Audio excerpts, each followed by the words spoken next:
There's no joy without pain. There's no sunshine without rain. You need up and down. This is how the world works. As a man, you must build yourself. And I agree that society puts huge pressure on men, and it's time for men to perform. As a man, you either perform or you don't. There's no safety net. The men who say, I can't feel like it, cannot compete with the men who do not say that. And it is player versus player. The man who goes to the gym every single day, regardless of how he feels, will always beat the man who goes to the gym when he feels like going to the gym. And it's player versus player. A good man controls himself. I have absolute self-control. Emotional control is absolutely and utterly important as a man. You need to understand as a man, there are certain principles under which you act regardless of how you feel. Bam. I can wake up in a terrible mood. Nice. I can wake up sad. I can ache. I can have a busy day, stressed, etc. I will complete the same tasks as if I woke up in a fantastic mood. I'll do the same things because how I feel has no bearing on the things I'm going to do in my day because I have duty to myself. There is no light without dark. You will not appreciate your six-pack unless you didn't have one and you had to earn it. That's how the world works. So when I talk to these dudes like, oh, but it's, you know what, Tate, yeah, I agree, but you know, it's hard. Of course it is, it's supposed to be. And if you're not cut out for it, then fuck off and live a normal existence and die. Sit there, letting other men enjoy the spoils of being a man and can die. If that's what you want to do, is just sit there and exist and then fade into history unremembered. That's your decision. If you want to level up your character, then you need to get out here and do it. You need to be around brave men. You need to get some balls. You need to get your network together. You need to be paying attention, listen to the truth, humble yourself, stop sitting there with an ego. That's the game. But I made myself this way. I wasn't born this way. I absolutely and utterly made myself this way. And any single one of you men out here can do the same thing. I was always looking for, I wouldn't say happiness or contentment, but I was always looking to try and break out of the 9 to 5, just the normal monotony of day-to-day life. I think that men have a very unique life path, and it's very difficult to try and achieve status as a man. It's not easy to stand out from the crowd. And even what women expect of an important man, you need to be smart, charismatic, intelligent, strong, have a nice car, nice apartment, good network, good friends. You need to be able to handle stress. You need to be competent. There's so many things you need to be able to do. It's difficult for a young man to even have all these things. You need to start leveling up your mentality, your spirituality. You need to level up your ability, physicality. There's so many different ways you can level up, like a video game character, right? Once you have all the unlimited money, you can then start ticking all the stats boxes. Knowledge. When guys say to me, okay, well, how do I make women respect me? Well, I say, well, how do you respect yourself? That's the first thing. No one's gonna respect you if you don't respect yourself.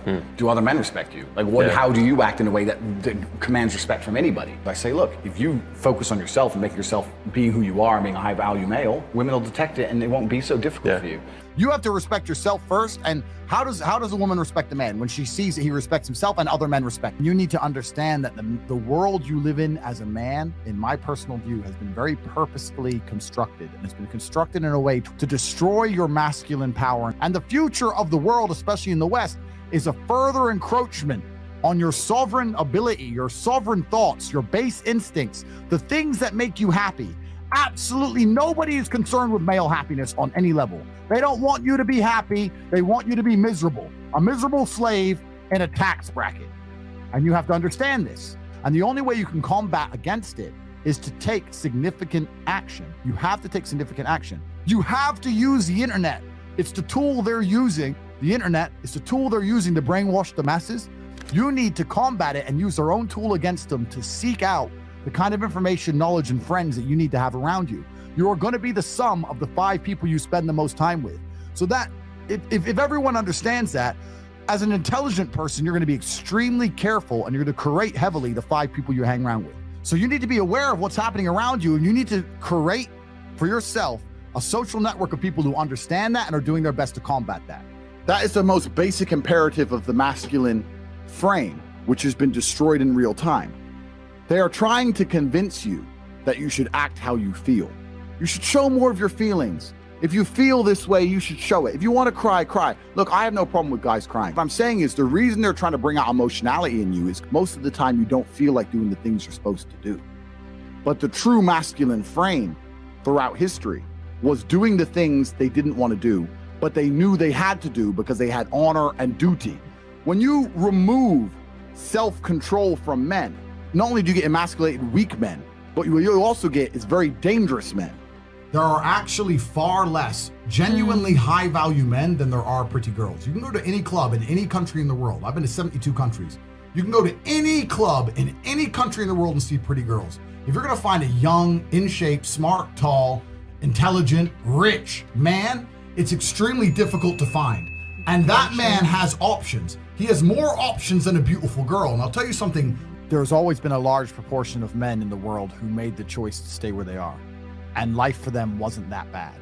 But as we reach the future and as time goes on, you're gonna notice now that the people who don't chase having a masculine network, if they're not gonna be excellent upon themselves and they're not gonna be plugged into a serious circle of achievers, their life's gonna become terrible.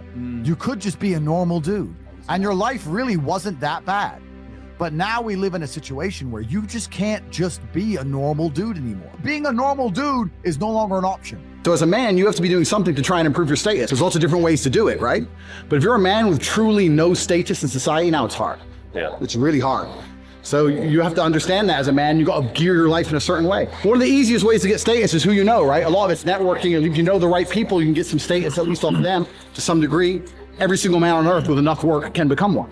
That's the counter side, right? So there is hope at the end of the tunnel, but you gotta get up and do it. You know what I truly think a high value man is? Okay, it's a few things, right? So there's the obvious evolutionary triggers. The easiest way to be a high value man is a man who's capable of violence. If we look at it from a biological trigger, it doesn't matter if he's got muscles or he's big or he's tall or whatever. Women understand from a biological perspective, they like a man who can fight. Yeah. It doesn't matter if your man had money, a Ferrari, everything, but if you knew for a fact, if any dude stepped to him, he'd get sparked, you wouldn't want it. Right, so that's the first thing. We're suffering from cowardice. We talk about all the problems in the world. It's easy to talk about them all, but you can narrow them all down to the exact same thing. Cowardice. Cowardice, masculine cowardice, all of it. All of this is masculine cowardice. That's all it is.